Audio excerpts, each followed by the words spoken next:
Hello, welcome to Mindful Cooking by Xavier, where I explore mental health issues coupled with my passion for culinary arts. Today the visuals will show me preparing paella, not exactly the authentic Spanish paella that is famous worldwide, but I'll show the preparation method of cooking this rice dish, which can be replicated with many other rice dishes. The culinary term for this cooking method is the pilaf method. With this cooking method, you can adapt it to various kinds of rice dishes such as biryani or clay pot rice and add your favorite ingredients in to make a complete meal.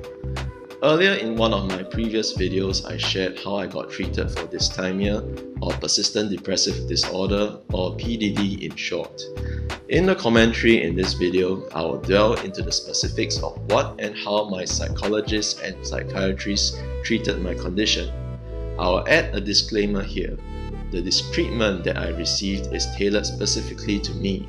Perhaps there are others who are receiving the same treatment, but there will be subtle differences between any two cases, because anyone who experiences depression will record different experiences no matter how similar they seem when observed from an external viewer. Therefore, if you have depression or are experiencing symptoms of depression and are watching and listening to this video, please seek expert opinion from a qualified person for a proper diagnosis. Okay, let's begin. After I got officially diagnosed as having PDD, my psychiatrist prescribed me a medication called Wellbutrin. Wellbutrin is an antidepressant medicine that is supposed to work in the brain and nerves on the chemical messengers norepinephrine and dopamine. In layman terms, it is supposed to relieve my depression symptoms and make me more alert and focused. I am prescribed to take Wellbutrin twice a day, once in the morning and a second time in the early afternoon. I visit my psychiatrist about once a month, and within each visit, he will ask me how I was feeling and if I noticed any fluctuation in my moods over the past period. From there, he will adjust the medication accordingly, whether it was a new prescription or increased dosage.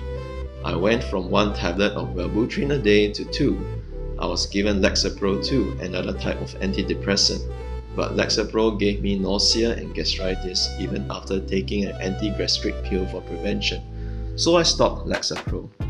The third medication I was prescribed with was Rexulti, an atypical antipsychotic. In summary, I take Wellbutrin and Rexulti in the morning and Wellbutrin alone in the afternoon.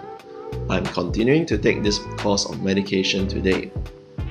When I took Wellbutrin, I didn't notice a sudden change in my mood, as in my mind did not suddenly become active.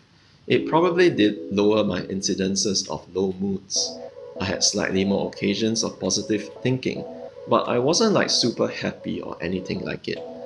When I took Rexulti, I did notice myself being more alert and focused, so I used these periods to be the most productive and do more work such as creating these YouTube videos. There were many occasions when I just took 1 dose of Wellbutrin and no Rexulti, and I didn't notice any drastic change of moods, but my psychiatrist advised me quite a few times against lowering my dosage prematurely. He explained that me taking Wellbutrin and to a certain extent Rexulti regularly helps to store up energy in inverted commas in my muscles, and this in energy will be used when my brain needs it to combat the low moods. Hence, I have to continue taking the medication for at least a year more to be able to be considered depression-free.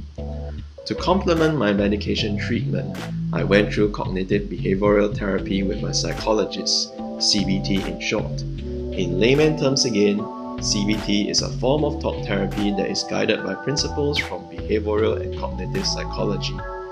I quote from the American Psychological Association regarding CBT. CBT is based on several core principles, including psychological problems are based in part on faulty or unhelpful ways of thinking, or on learned patterns of unhelpful behavior. People suffering from psychological problems can learn better ways of coping with them, thereby relieving their symptoms and becoming more effective in their lives. CBT treatment usually involves efforts to change thinking patterns. These strategies might include learning to recognize one's distortions in thinking that are creating problems, and then to re-evaluate them in light of reality. Gaining a better understanding of the behavior and motivation of others, using problem-solving skills to cope with different situations, learning to develop a greater sense of confidence in one's own abilities. CBT treatment also usually involves efforts to change behavioral patterns.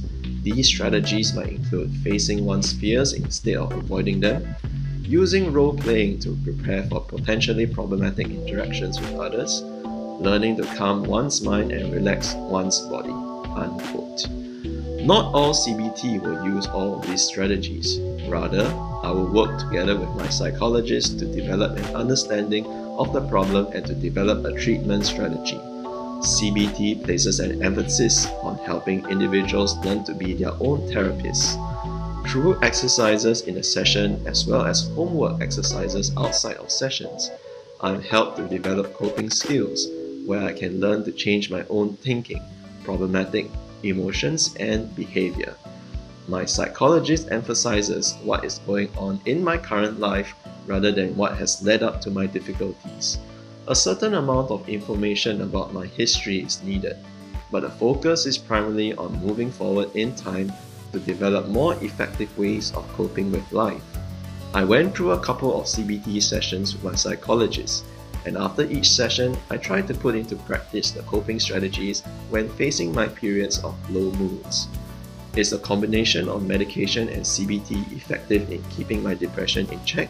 The jury is still out.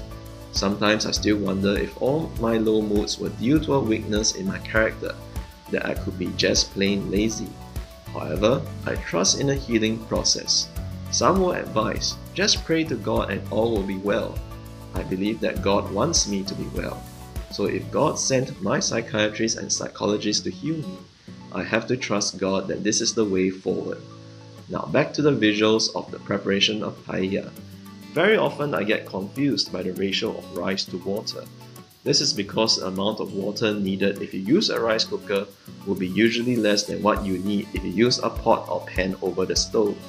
This rice to water ratio is further complicated when you factor in different rice varieties. I used risotto rice in this recipe. It can be either the arborio or Canaroli variety.